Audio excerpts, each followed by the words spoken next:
Chad Livsey, it's a pleasure. Thank you very much. Yeah. Yeah. No. No, it's a really honor. What I really want to make sure we get across in this quick interview is just getting understanding of who you are, your message, and how other people can get involved. So I really just want to start with, who are you, what do you do, and how did you get into it? Sure. Well, thank you. For doing this. I appreciate it. I saw your work, and I'm definitely a fan. Thank you. For me, I am an artist first and foremost. I'm from a place called the Promised Land. Yes, it's an actual place. It's an old town. Oh, that's not a nickname. No, no, it's a real place. It's in southern Gwinnett County, and my great grandparents purchased 110 acres in 1920. So my family grew up in this village basically with relatives and grew generations of family members. So for me, I was definitely an artist doing work. I moved back from New York. Um, this is 9 years ago now. And I just noticed that my town was getting trashed. And I kind of stepped in and started cleaning up. So that's why we're here. Okay. Yeah. So you would say the core of your message is you saw an issue in the community and you wanted to actually do something about it. Yeah, I mean, I witnessed, like I said, my grandfather, even my great grandfather, we just come from people that took initiative and really didn't have outside help from the county, from not too many banks, so we had to do everything on our own. And I just answered the call. My grandfather was getting older. He was running the town. They called him the unofficial mayor of the Promised Land. He passed a couple years ago, but I just wanted to do this work and just keep our legacy going. Yeah. So you said you noticed that your community was getting dirty, full of trash. Can you kind of explain more about that? Because you said it was a big area and it was a lot of land. So was it the actual land or was it like other parts of the community that you saw that were getting dirty? It's mainly like the streets. In most communities, in more affluent communities, they don't have to worry about litter, trash everywhere.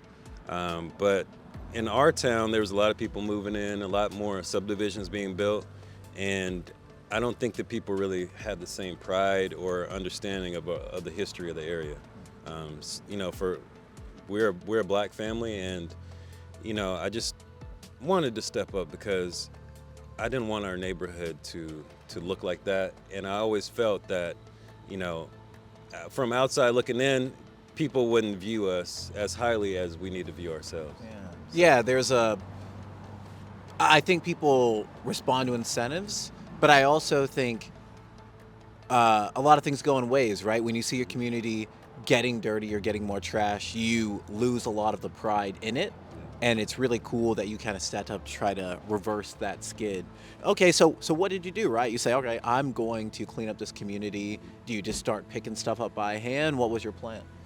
It was really, I just hopped out of my truck one day. I got some trash bags, got some gloves, and started bagging up trash. I mean, in Snellville, I kind of created a wave, and we kind of created a movement where people, just followed us, and then we started doing community events.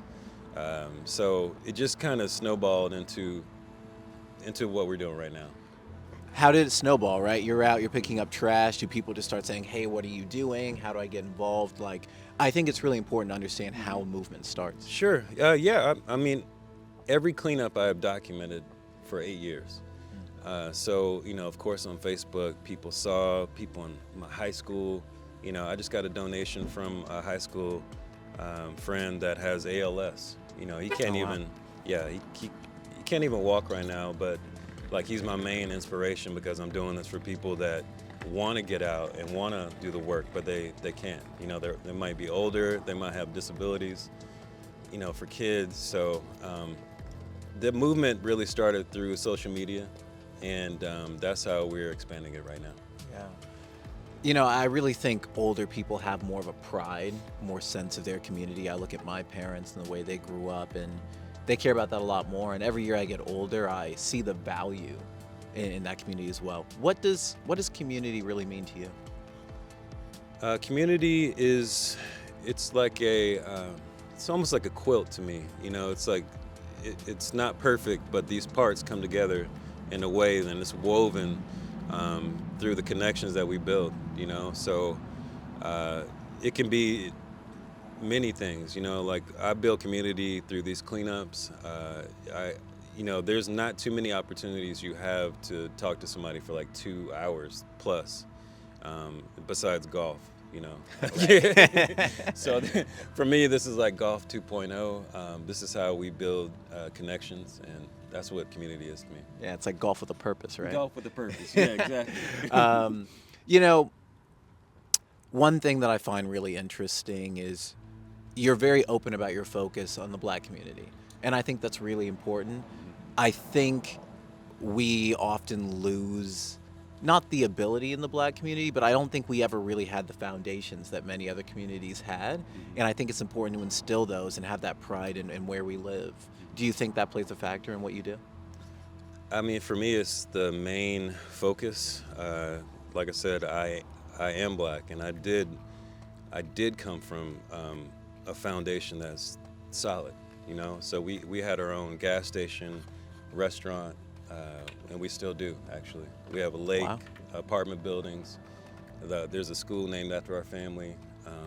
And I go around and I'm just like, my community is like many across the country. I go through Athens and I see the same thing.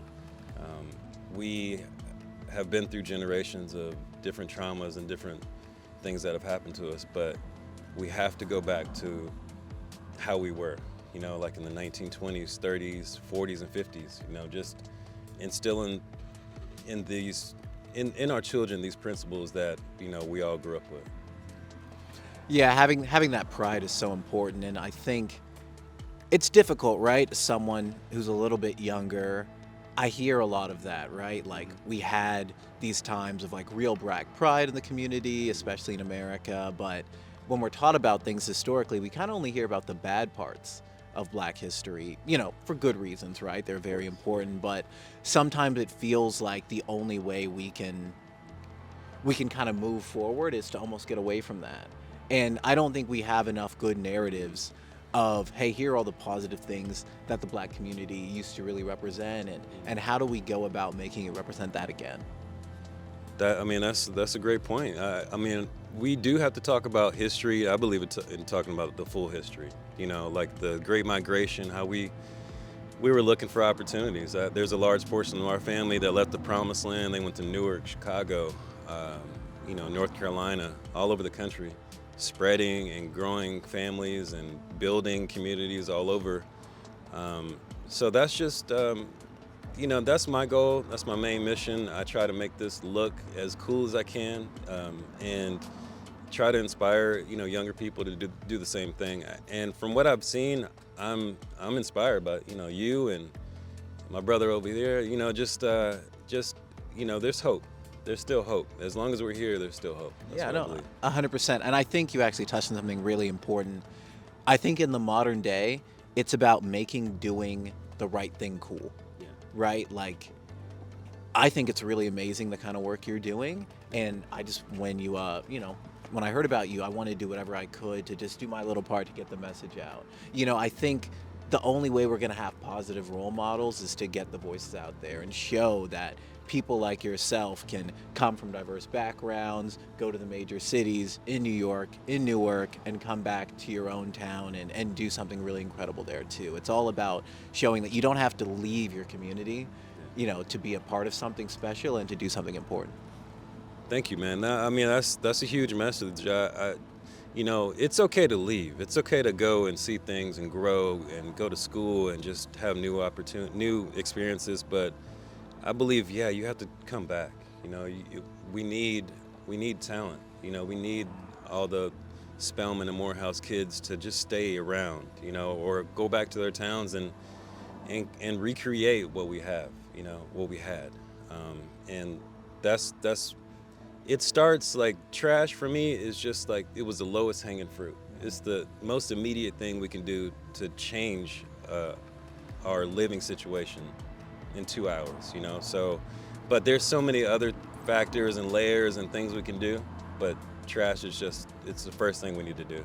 It's something simple, right? Yeah. It's like no matter what who you are. If you're watching this, there's nothing stopping you from next time you're walking around your community doing your little part to pick it up, and it makes a big difference. One thing I do want to ask you about is, in your time doing this for the last 8 years, what's been a really impactful moment? What's something you've seen like, wow, I'm really making a difference in this community? Sure. I mean, there's so many, but actually, there in Centerville, where I'm from, there was a lady that was going to move from her house because her, just flooded with trash. She just felt like a lack of pride, and saw the decline of the community. And she said the work that we were doing made her stay in her house. Wow. And kind of really hit me like, sometimes when you're out there picking up Pampers or prophylactics or even some other crazy stuff that I see, I don't always know why I'm doing it or what, but for her to say that, I'm like, wow, it's more impactful than I thought. Yeah.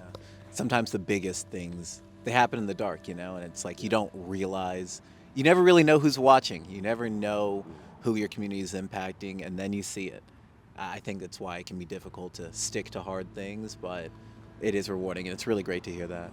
Thank you. Yeah, no, it's been, like I said, it's been a lot of good trouble. I've had some wild situations happen. From just trying to do good, you have everything that can possibly happen to you. I've had my truck impounded by the cops while I was picking up trash. I told the cop, "This is my street. This is my adopted street." I pointed to the sign. He said, "Thank you for your work." I walked away picking up trash, and he still impounded the truck, and other situations, but. Through this whole time, I'm like, this is my mission and it's my purpose. So I'm gonna keep going through any of it. Were there ever moments when you're like, were you considered stopping, or when you're going through all that, was it just a setback and you knew like it was too important to let it go? Yeah. I mean, actually, honestly, recently, yeah. Really? Yeah, just going through some life challenges, and but I have these people call me, and people like texting, messaging, can we do a cleanup here? Can we do this here? Like my community's trash. And I'm like, this is bigger than me, so I just have to keep going through. Yeah, life's really about finding something bigger than you, right? Yeah, it's True. really incredible. How can someone watching this get involved? Sure. You can go to comecleanusa.com. You can look me up on social media, Chad Livsey. I'm on LinkedIn, Instagram, YouTube. Now even have a TikTok, so for the kids. But just follow the mission. If you want, I'll come to your town. We could do a cleanup. We could do that as well. I bring all the supplies. I pop up, and we'll make a difference with you. Definitely. Really incredible. You're making a big difference. After this, we're going to have a couple of clips of you out in the field.